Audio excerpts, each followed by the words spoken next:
Por volta de 1986 a 1988, a minha mãe me colocou para estudar em Santos, em uma escola particular. E eu fui para estudar nessa escola e penei muito, porque eu não conseguia entender por que eu tinha que estudar.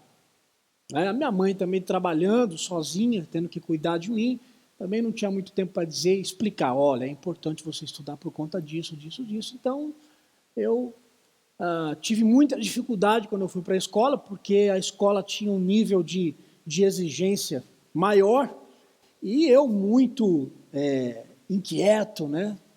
Dificuldade para me concentrar, então eu tive muita dificuldade quando eu fui para essa escola. E para minha infelicidade, a escola que eu estudava, ela tinha uma metodologia um tanto quanto esquisita e opressora até, porque ela, na sala de aula, ela definia o rendimento do aluno colocando os alunos em fileiras. Então, por exemplo, a fileira do canto lá era a fileira dos alunos que tiravam de 9 a 10, então eram os alunos excelentes. A segunda fileira dos alunos, os bons alunos, tiravam aí de 7 a 8, depois alunos regulares, não é? E assim vai. Bom, esse que vos fala não conseguia passar da fileira do meio. Eu ficava ali na fileira dos péssimos e ruins. Vocês riem, mas vocês não sabem quanto que eu chorei.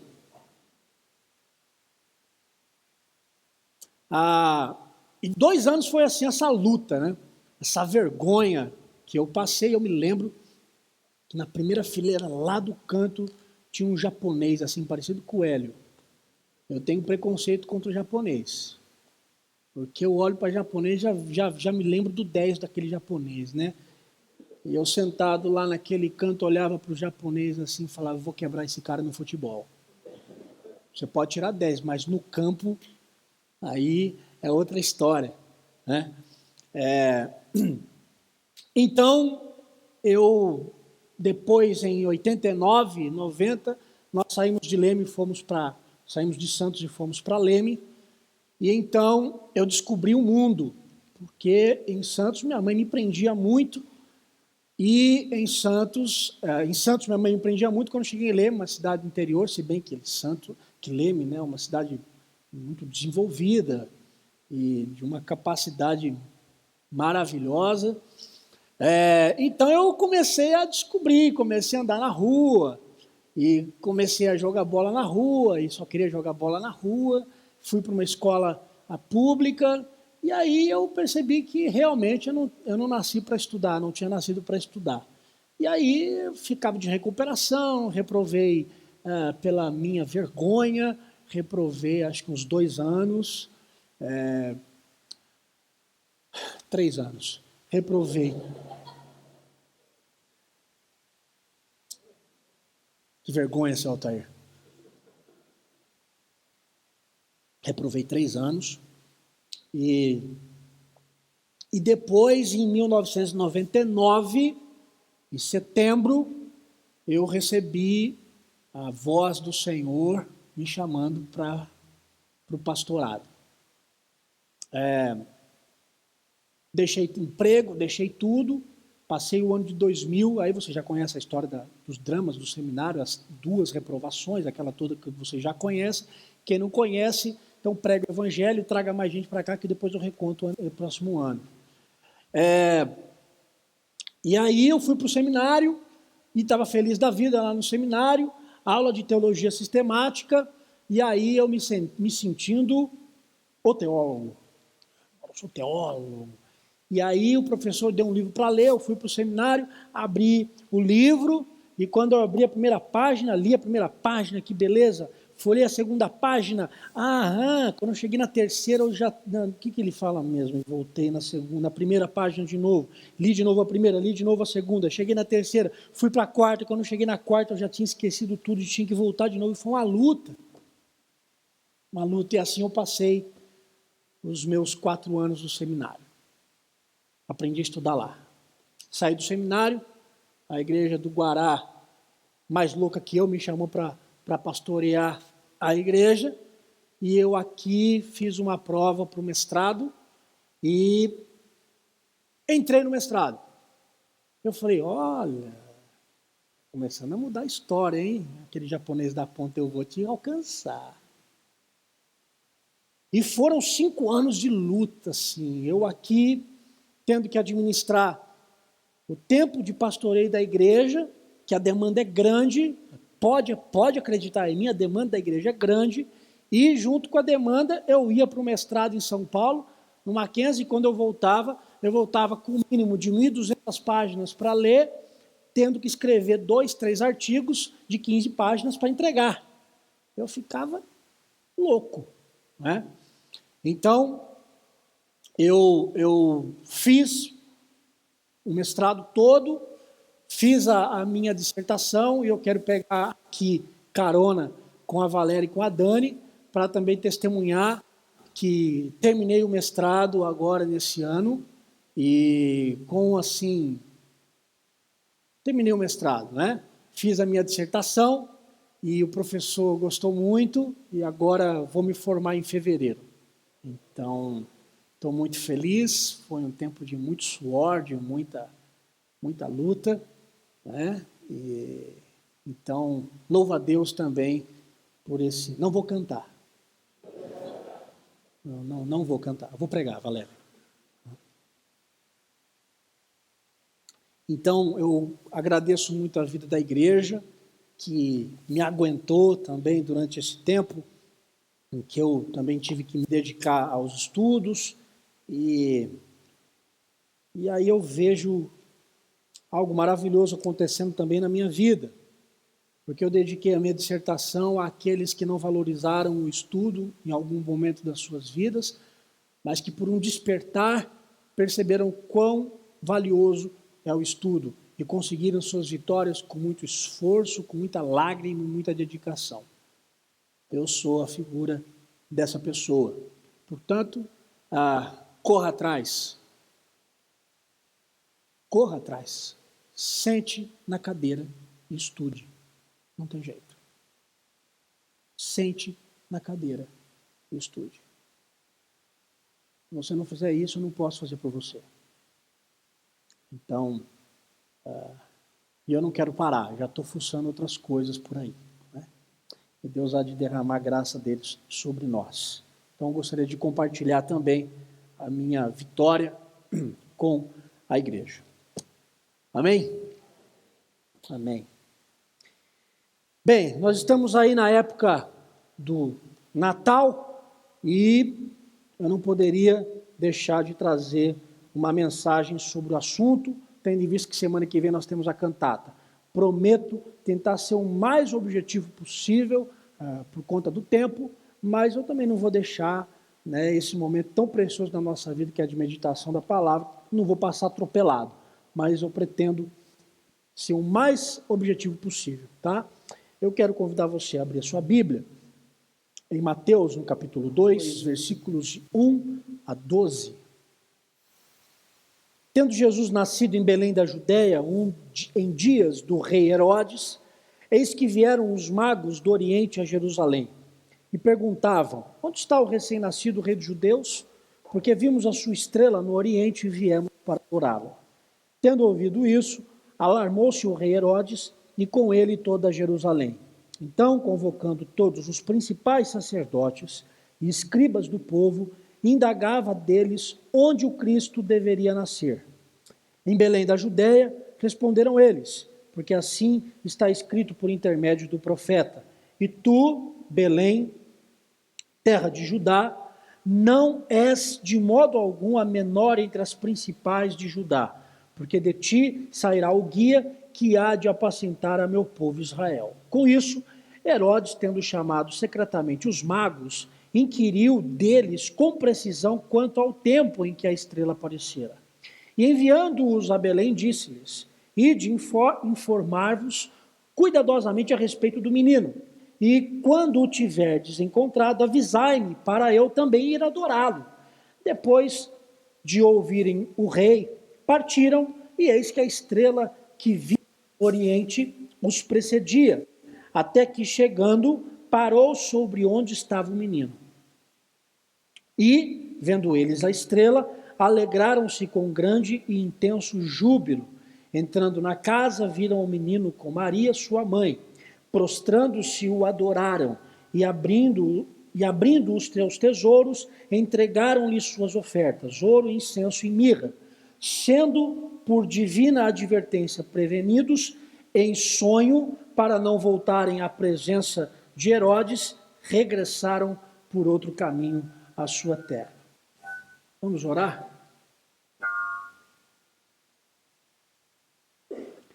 Pai amado, em nome de Jesus, peço para que o Senhor derrame da tua graça sobre a nossa vida e que possamos aprender do Senhor e que possamos sair daqui edificados pela palavra. Em nome de Jesus eu oro. Amém. A mensagem de Natal, ela nunca muda. E esse é um desafio de pastor. Quando chega perto de dezembro, assim, perto do Natal, os pastorzadas ficam tudo doidos. E agora, o que eu vou pregar? Natal de novo, o que é que a gente prega? A mensagem nunca vai mudar, tendo em vista que a sua essência ela deve ser sempre relembrada, e a essência do Natal ela deve ser sempre revista, sempre relembrada e sempre revista. E aí a discussão paira em alguns assuntos. Por exemplo, a encarnação de Cristo como marca do amor de Deus por nós, a salvação por meio do menino Jesus, a paz oferecida aos homens pecadores e a esperança que nasce no nosso coração por conta da vinda de Jesus até nós. E todo esse discurso cristão, todo esse discurso que a igreja se propõe a promover, esse discurso se coloca em oposição ao que a gente tenta lidar ano após ano nesse cenário natalino. Por exemplo, a gente tenta sempre alertar para os gastos com os presentes, a gente sempre fala do tal do Papai Noel, que não pode ocupar o lugar da cruz, o lugar da manjedoura nesse momento. A gente fala também sobre a busca para se viver o real sentido da época do Natal, e por aí vai. Mas afinal de contas, eu gostaria de fazer uma pergunta para nós nessa noite. O que é que molda, o que é que envolve o nosso coração na época do Natal? O que é que envolve a nossa alma? O que é que envolve o nosso coração? Com o que é que nós nos envolvemos nessa época? O que é que domina, o que é que nos domina nesse momento, nesse momento que a gente está vivendo, que é a época do Natal? Quando a gente observa o texto que nós lemos, a gente pode chegar numa resposta de que o cenário do Natal bíblico é um cenário de tensão, é um cenário de terror. Nada a ver com o Natal, né? Mas lendo o texto a gente pode pensar isso, que o cenário do Natal pode ser um cenário de terror. Por quê? Olha só, diz o texto no versículo 1 que Jesus nasceu em Belém, nos dias do rei Herodes. Herodes era um rei louco, doido pelo poder. E ele um dia recebe a visita dos magos. Os magos eram como se fossem os conselheiros da corte. E provavelmente esses magos eram oriundos da região antiga da Babilônia. E Herodes recebe esses magos. Só que Herodes não se agrada com o ardor da expectativa desses magos, porque os magos chegam para o rei Herodes e dizem assim para ele: onde é que está o menino da promessa, porque a gente veio aqui adorar ele. Onde é que ele está? Então, Herodes é inserido nesse contexto de ardor, de desejo desses magos em conhecer o Senhor Jesus. E aí, Herodes olha para os magos e diz assim para eles: bom, mas onde é que o Cristo deve nascer? E os magos respondem biblicamente. Eles respondem com o texto de Miqueias, no capítulo 5, versículo 2. Ou seja, eles dizem assim para Herodes: olha, Jesus, o Cristo, ele há de nascer em Belém. E a intenção de Herodes era descobrir onde é que esse menino nasceria para poder matar ele. Porque Herodes é que tem que ter poder. Então ele queria descobrir onde o menino ia nascer. Só que os magos, no decorrer da história, eles percebem essa intenção de Herodes e eles não iriam dizer a Herodes o lugar onde o menino Messias estaria, caso os magos descobrissem, e como eles descobriram. Quando Herodes percebe que foi enganado pelos magos, ele tem uma indignação tamanha que ele organizou uma das maiores chacinas da história do mundo. Ele mandou matar todos os meninos de Belém e dos arredores de Belém menores de 2 anos, de 2 anos para baixo. Imaginem, de 2 anos para baixo, do sexo masculino, todas as crianças de Belém e ao redor foram mortas. Esse é ou não é um cenário de terror?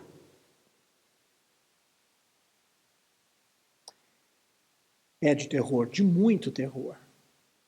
Para você ver o alcance do pecado na vida humana. Mas ao mesmo tempo em que esse texto mostra para nós o alcance da tragédia do pecado na vida humana, esse texto também mostra para nós o amor de Deus e a sua graça e o modo como esse amor e essa graça atinge o mundo todo e principalmente atinge o coração do homem. Perceba junto comigo que o evangelista Mateus, ele não esconde o problema do pecado num momento tão importante na vida humana. Mas ele também não exclui a esperança de que o mundo estaria para ver. E aqui o Natal, ele é um episódio que muito pode nos ensinar a respeito disso. Nós estamos no Natal, a escuridão da crise nos assola, mas a luz do amor de Deus se acende. Estamos no Natal, muitos estão doentes, mas um sorriso pela paz de Deus rouba a cena do medo. Estamos no Natal, e uns choram por estarem sofrendo, e por estarem sofrendo, se afastam de Deus. No entanto, outros sofrem com Deus e sentem paz em Deus. E por viverem paz em Deus, sabem que Deus recolhe cada lágrima que estão derramando dos seus olhos. Estamos no Natal. E por um momento, sem esperança.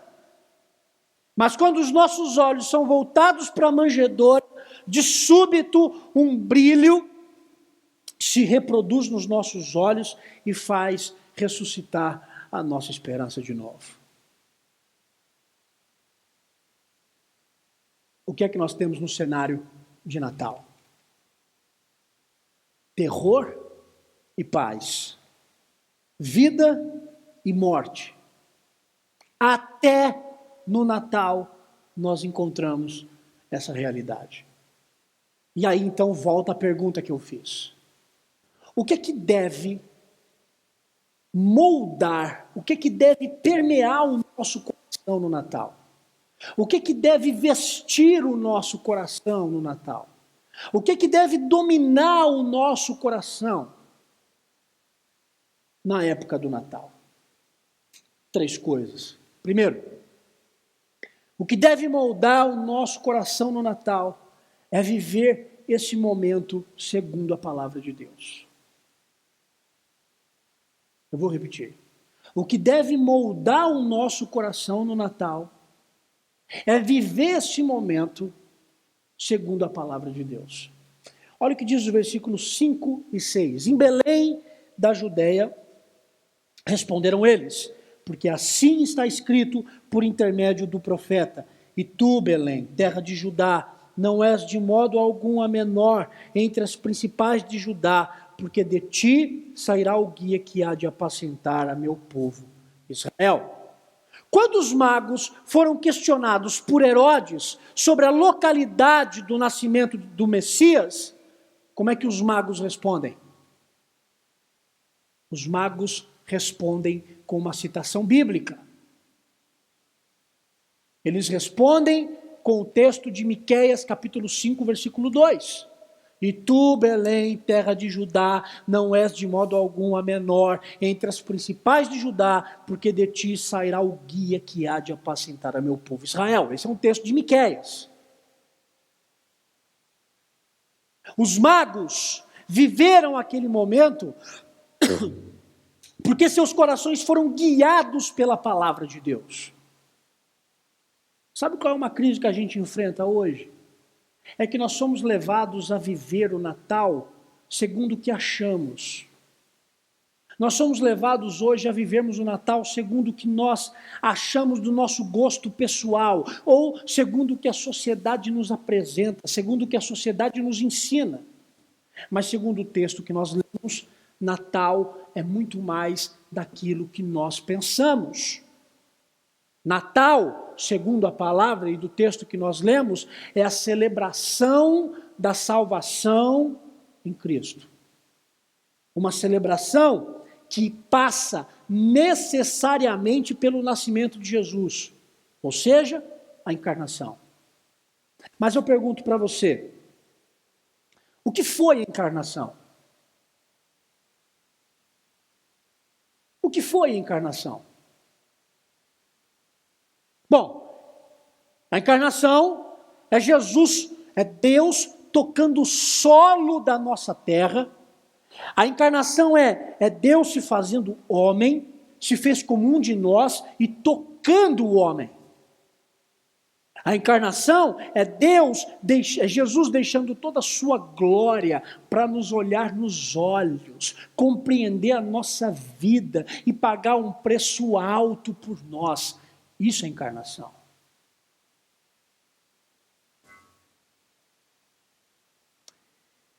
Perceba como o profeta Miqueias fala da encarnação de Jesus aqui no versículo 6, porque esse texto é uma citação do profeta Miqueias. Perceba, uma das características da encarnação, ele diz: porque de ti sairá o guia que há de apacentar a meu povo Israel. Apacentar o meu povo. Nisto está a realidade do Natal. Jesus veio para pastorear o meu e o seu coração. Se nós pegarmos a encarnação como modelo, se nós pegarmos a encarnação de Jesus como modelo para a nossa vida, sabe o que significa Natal?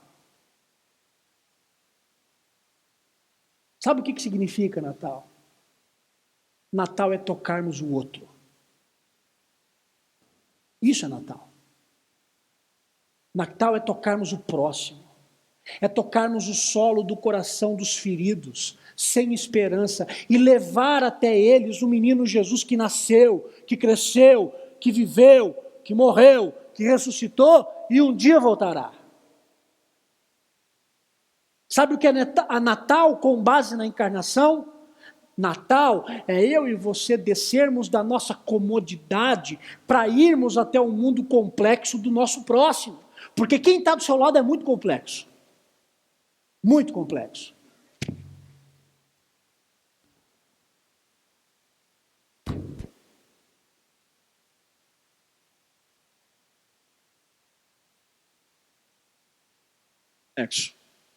Você pode achar que não, mas é muito. E ter a encarnação de Jesus como base para o Natal é a gente compreender que Ele se encarnou, se fez homem para tocar a nossa vida e nós temos também a mesma missão. Tocarmos o coração das pessoas. Quem está comprometido com o verdadeiro sentido do Natal busca encarnar-se na vida do próximo, busca evidenciar o reino de Deus. Quem vive o Natal não se isola na sua própria vida. Quem vive o Natal não se isola no meio dos seus panetones. Quem vive o Natal não se isola no meio da sua festa pessoal. Quem entende o Natal bíblico está disposto a tocar o coração daquele que você acha que nunca um dia poderá participar desta mesa.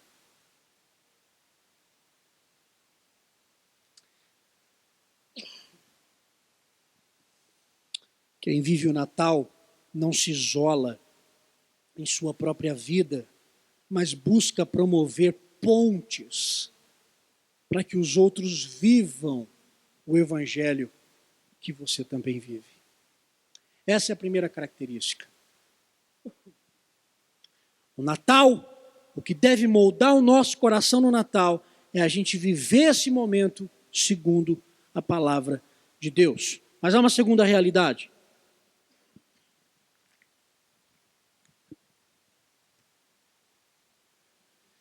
A segunda realidade que deve moldar o nosso coração no Natal é que para viver o Natal dentro do contexto bíblico, a gente tem que entender e viver um contentamento em Cristo.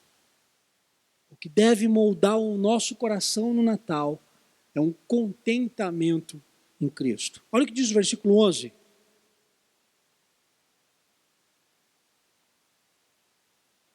Entrando na casa, viram um menino com Maria, sua mãe. Prostrando-se, o adoraram. Entrando na casa, viram um menino com Maria, a sua mãe. Prostrando-se, o adoraram. Quando os magos chegaram para ver Jesus, o que tinha nas mãos? Qual era a situação dos magos? Primeiro, eles carregavam com eles as palavras de Herodes. Segundo, eles tinham agora diante dos seus olhos um lugar muito simples. Muito simples. Terceiro, eles tinham também diante dos seus olhos uma mãe. Uma mãe que viveu um milagre. Que engravidou sendo virgem.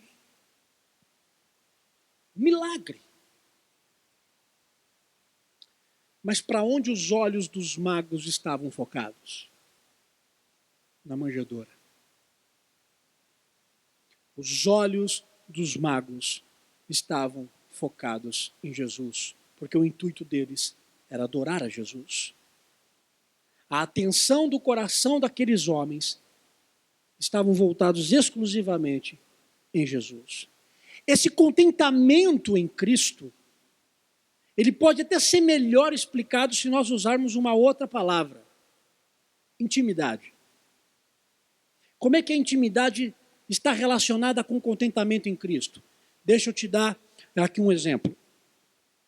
Se eu perguntar para você sobre o seu círculo de relacionamentos, qual deles é o mais íntimo que você tem?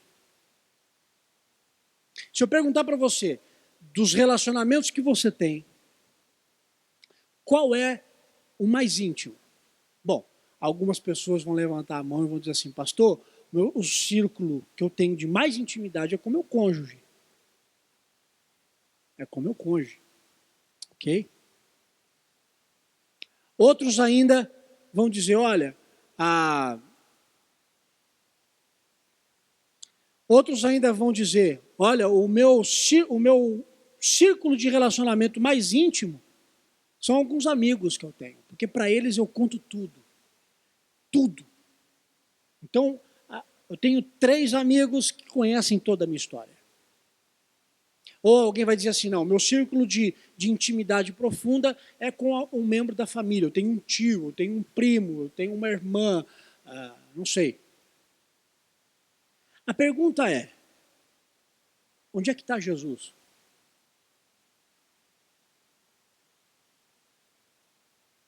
Onde é que está Jesus nessa história? Porque o relacionamento que deve ser mais íntimo e mais intenso de todos é com Jesus. Sabe o que é que nós buscamos? Nós buscamos um tipo de contentamento em pessoas. Nós buscamos um contentamento em alguém que não Cristo. E esse movimento tem uma implicação. Sabe qual é a implicação de buscar contentamento em pessoas e não em Cristo? O nosso coração gasta tanta energia com os outros, tanta energia, que você nem imagina. Nós gastamos tanta energia com aqueles com quem nós conversamos, nós gastamos tanta energia com aquelas pessoas com quem nós queremos nos associar, nos unir. Nós gastamos tanta energia com aquelas pessoas que nos ajudam e gastamos energia com aqueles que também nos atrapalham, até às vezes mais. Gastamos tanto do que nós somos com aquelas pessoas que nós gostamos e gastamos tanto da nossa energia, tanto do que nós somos com aquelas pessoas que nós também nem gostamos tanto assim delas.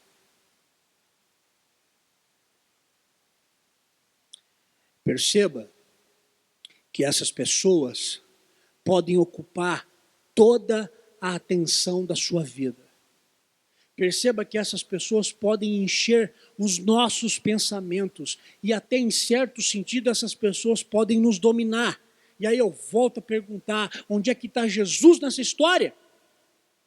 Bom, você vai dizer assim para mim, pastor, depois que eu me resolver com todas as pessoas, depois que eu estiver bem com todo mundo, eu vou achar um tempo para Cristo.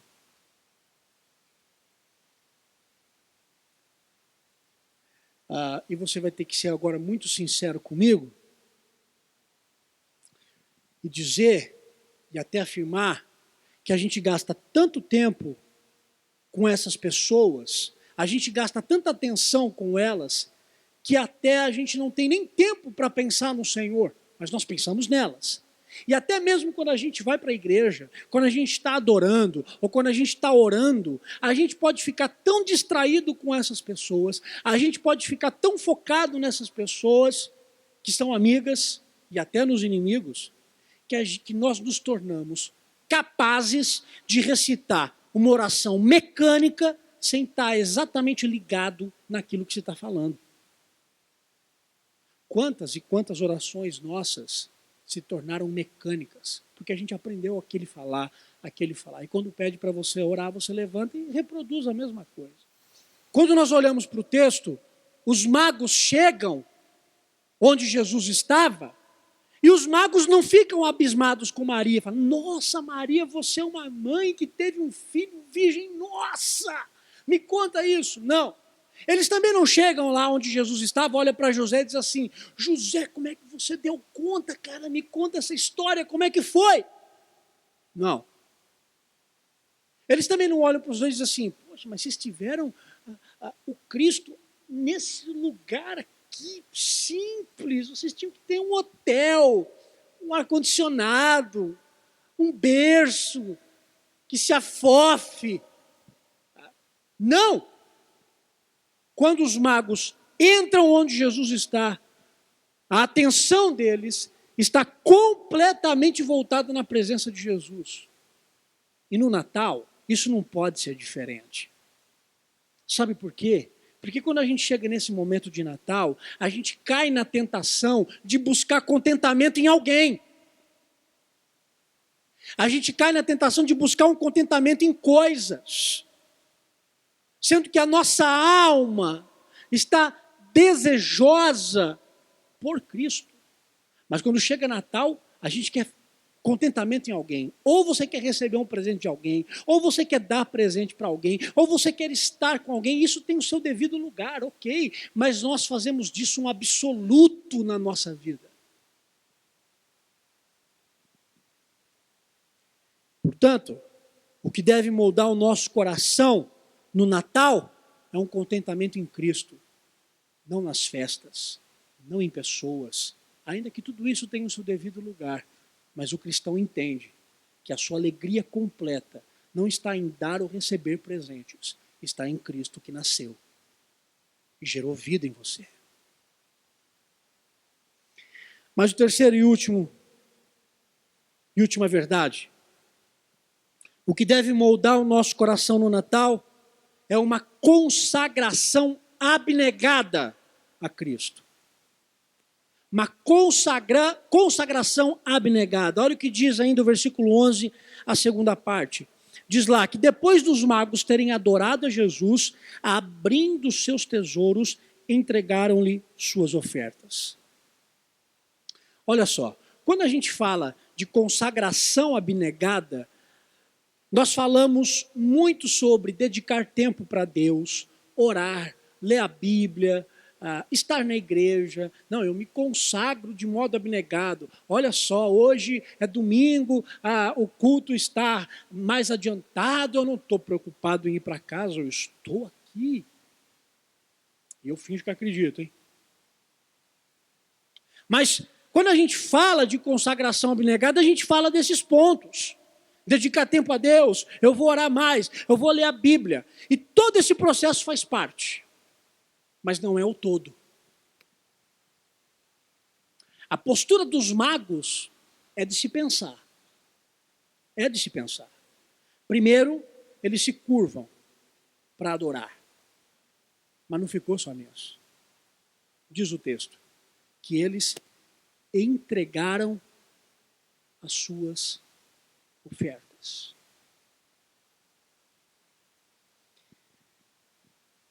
A adoração é o primeiro passo de uma vida consagrada. Adorar a Deus é o primeiro passo. Mas oferecer a Deus o que você tem pode ser visto como um passo seguinte.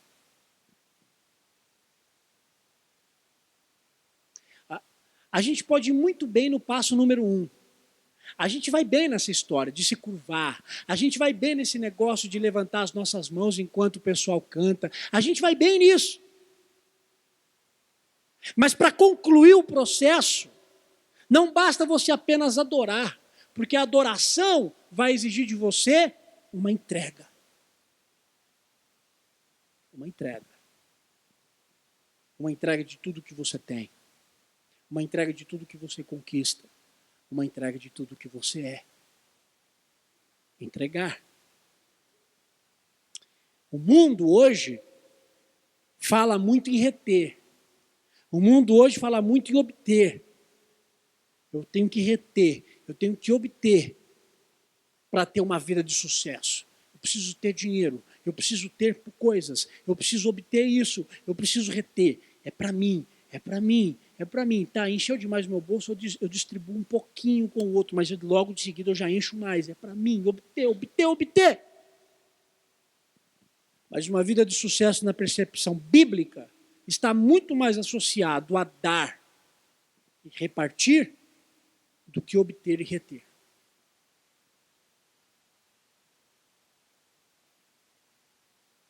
O verdadeiro Natal cristão é o sentimento que gera entrega, que gera oferta a Deus com aquilo que você tem e o que você possui. Isso é o que deve permear o nosso coração no Natal. Você quer dar presente para alguém, você dê. Você quer dar um presente para o pastor? Dê. Pode dar. Agora entenda uma coisa. O que deve permear o seu coração não é isso. O que deve permear o seu coração é se aquilo tudo que você tem é dele.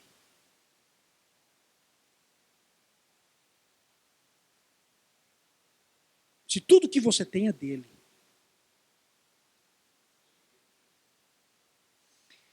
E sabe de uma coisa? Nós temos medo de entregar o que temos a ele. Muitos têm medo.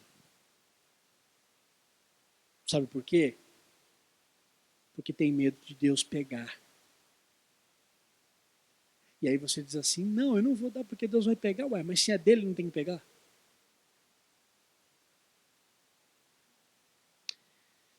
A conclusão sobre o tema de hoje é que quando nós olhamos para o menino Messias, ou para o menino Jesus, que esteve na manjedoura, a gente vê as mesmas posturas.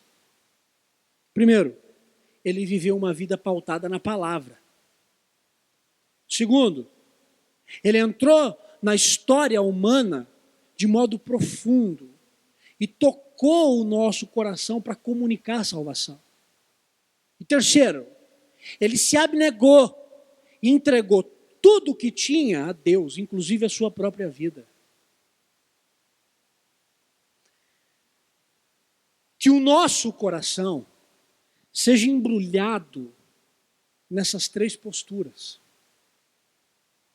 E que assim eu e você possamos viver de fato o Natal, com os nossos olhos voltados para a palavra. Não é viver o Natal segundo o que eu acho, mas é viver o Natal segundo o que a palavra diz. Segundo, tocar a vida do nosso próximo. Você tem uma missão.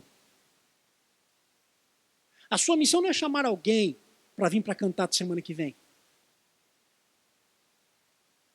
A sua missão é evidenciar o reino de Deus de segunda a segunda. Passa ano, entra ano, passa ano, entra ano. E eu pergunto, quem são as pessoas que você tocou e gerou vida?